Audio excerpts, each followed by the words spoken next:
Assalamualaikum warahmatullahi wabarakatuh. Kami dari kelompok 8 yang beranggotakan Anida Diti Jaya Nintias dengan NIM 23175151A, Safira Pratita Dewanti dengan NIM 24185481A, Febri Melani Nubatonis dengan NIM 24185670A akan mempresentasikan hasil analisis kami, yaitu metabolik sekunder pada daun Miana. Deskripsi. Metabolik sekunder dalam sistem ekologi mengatur interaksi antara tanaman, mikroorganisme, serangga, dan hewan. Golongan senyawa metabolik sekunder meliputi alkaloid, flavonoid, tanin, dan steroid yang berfungsi sebagai alat mempertahankan diri, antinutrisi, atraktan, dan feromon. Senyawa metabolik sekunder berpotensi untuk dikembangkan sebagai obat untuk melawan infeksi patogen. Miana termasuk tanaman Lamiaceae, mempunyai senyawa aktif yang mampu menghambat dan mematikan berbagai organisme. Senyawa aktif yang terkandung dalam sari daun Miana mempunyai aktivitas antibakteri, antiinflamasi, fungisidal, imunomodulator, antioksidan, dan termasuk antihelmintik. Berikut taksonomi tanaman Miana.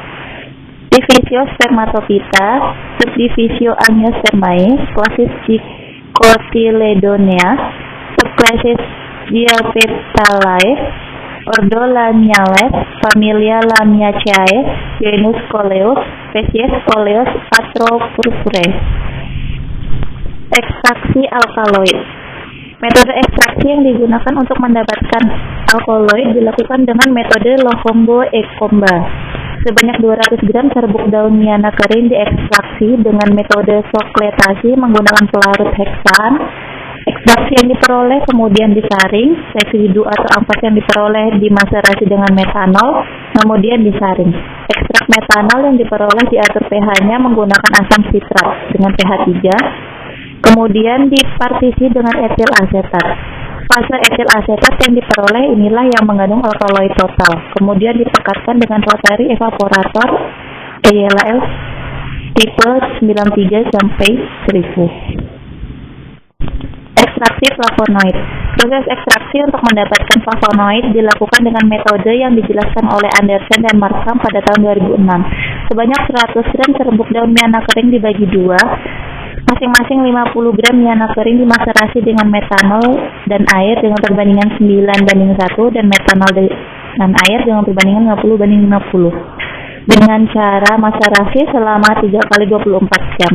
Ekstraksi yang diperoleh dari masing-masing pelarut disaring kemudian digabungkan. Ekstraksi gabungan selanjutnya dipekatkan dengan rotary evaporator EYLA dengan tipe 93 sampai 1000 hingga volumenya berkurang menjadi sepertiga volume semula. Ekstrak selanjutnya dipartisi dalam corong pisah dengan heksana, kemudian kloroform untuk menghilangkan senyawa yang kepolarannya rendah seperti lemak, terpena, dan klorofil. Fraksi metanol air selanjutnya dikeringkan dengan pengering putar untuk mendapatkan ekstrak flavonoid kering. Ekstraksi tanin. Metode ekstraksi untuk mendapatkan tanin dilakukan dengan metode Berau. Daun Miana kering sebanyak 100 gram dimaserasi dengan aseton dan air dengan perbandingan 70:30 yang mengandung asam askorbat selama 3 kali 24 jam, kemudian dilakukan penyaringan. Selanjutnya ekstrak aseton dan air dipekatkan dengan rotary evaporasi EYLA dan dengan tipe 93 sampai 1000 filtrat yang didapat kemudian dicuci dengan metilen klorida. Fraksi aseton air yang didapatkan merupakan ekstrak tanin. Ekstrak dipekatkan menggunakan rotary evaporasi EYLA dengan tipe 93 sampai 1000. Ekstrak steroid. Metode ekstraksi yang digunakan untuk mendapatkan steroid dilakukan dengan metode Bahsi, yaitu daun Miana kering sebanyak 100 gram dimaserasi dengan metanol selama 3 kali 24 jam. Ekstrak yang diperoleh dikeringkan dengan pengering putar. Ekstrak metanol kemudian dihidrolisis dengan KOH 10% dalam metanol di atas penanggas air 100 derajat Celcius selama 3 jam. Kemudian disaring. Hidrolisat yang diperoleh dikeringkan menggunakan rotary evaporator EYLA tipe 93 sampai 1000. Lalu ekstrak yang diperoleh kemudian dimaserasi dengan dietil ether. Ekstrak dietil ether yang diperoleh kemudian dicuci berturut-turut dengan H2O, HCl2N, H2O, NaHCO3 jenuh dan NaCl jenuh.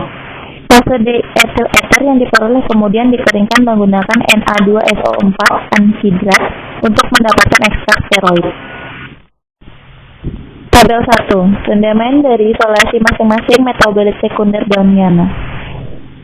Metabolit sekunder tanin dengan jumlah bahan kering 100 gram, jumlah yang diperoleh 18,15 gram dengan persen rendamen 18,15%. Flavonoid.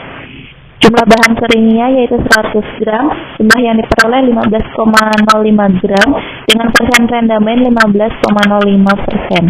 Alkaloid.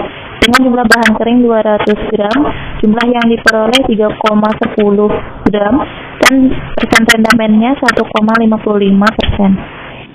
Steroid. Jumlah bahan keringnya yaitu 100 gram, jumlah yang diperoleh yaitu 1,05 gram dan persen rendamennya yaitu 1,05%.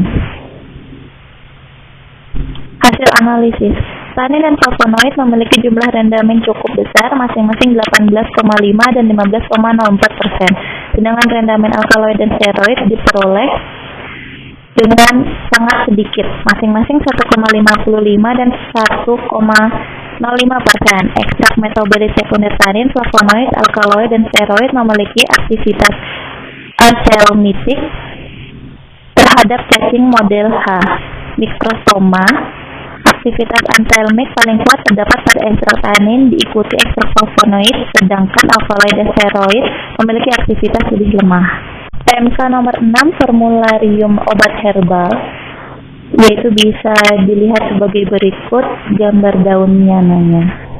Nama daerahnya belum diketahui, bagian yang digunakan yaitu herba akar. Deskripsi tanaman hias dengan daun dua warna. Coleus terkenal dengan keunikannya karena memiliki kombinasi daun warna-warni dalam gabungan warna merah, kuning, ungu, dan merah jambu. Ketinggian maksimum 3 meter. Bunga kombinasi warna hijau, kuning, kemerahan, dan keputihan.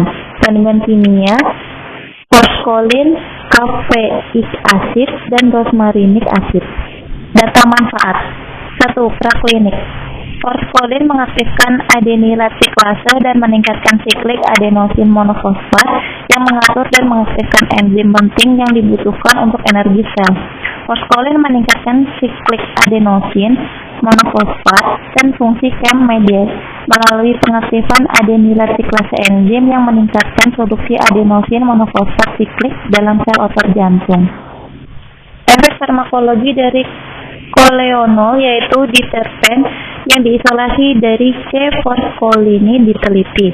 Efek dominannya yaitu menurunkan tekanan darah pada tikus dan kucing yang dianestesi, juga tikus dengan hipertensi karena efek relaksasi otot polos pembuluh darah. Pada dosis kecil menunjukkan efek sinotropik positif pada jantung kelinci yang diisolasi juga pada jantung kucing in vivo. Koleonol juga memperlihatkan aktivitas spasmolitis non-spesifik pada otot polos gastrointestinal pada berbagai spesies, tapi tidak pada otot bronchus guineatis. Dosis besar koleonol mempunyai efek depresan SSC. Efek forskolin berasal dari aktivitas adenylat IFAS diikuti peningkatan KEM, aktivitas KEM dependent protein kinase, fosforilasi protein atau enzim, dan inhibisi aktivitas sodium potasium aspartate. Kejadian ini dapat menuntun pertukaran sodium dan kalsium melalui membran sel bersama dengan peningkatan kadar kalsium intrasel dan intrakonik positif. Gagal miokardium tahap akhir ditandai dengan Forte Frequency Relationship atau FFR negatif.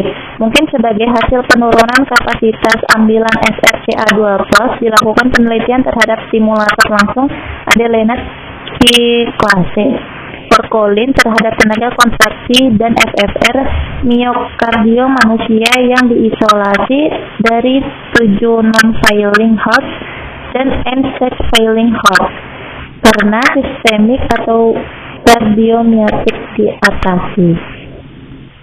2. Uji klinik. 49 subjek usia 50-80 tahun dengan tekanan darah suboptimal diberi Koles Foscohli tablet atau tablet kunyah. Hasil menunjukkan bahwa kedua sediaan C Foscohli meningkatkan tekanan darah. Hasil menunjukkan bahwa CS Foscohli mendukung perbaikan tekanan darah pada orang lebih tua. F indikasi kardiomiopati grade B, D kontraindikasi kehamilan dan laktasi, H peringatan hipotensi dan ulkus septikum, I efek samping aritmia, flusing, hipotensi dan sakit kepala. Y interaksi. Secara teoritis tidak ada laporannya, dapat berinteraksi dengan makanan dan minuman asam. Hati-hati gunakan bersama obat yang tergantung pH dan aktivitas geser untuk aktivasi dan pemecahannya secara kefalosporin baru. Itraconazole, ketoconazole, dan pemberian bersamaan antioagunal, antiplatelet termasuk NSAID dapat meningkatkan resiko pendarahan, antiagregasi platelet dan yang poten in vivo dan in vitro. Pemberian bersama obat antihipertensi dan kardiovaskular seperti penghambat beta, clonidin, hidralazin harus dengan pengawasan dokter. K. Posologi 2 kali 1 kapsul 50 mg ekstrak per hari. Untuk gambarnya bisa dilihat sebagai berikut. Sekian presentasi yang dapat kami sampaikan, kurang lebihnya mohon maaf. Wassalamualaikum warahmatullahi wabarakatuh.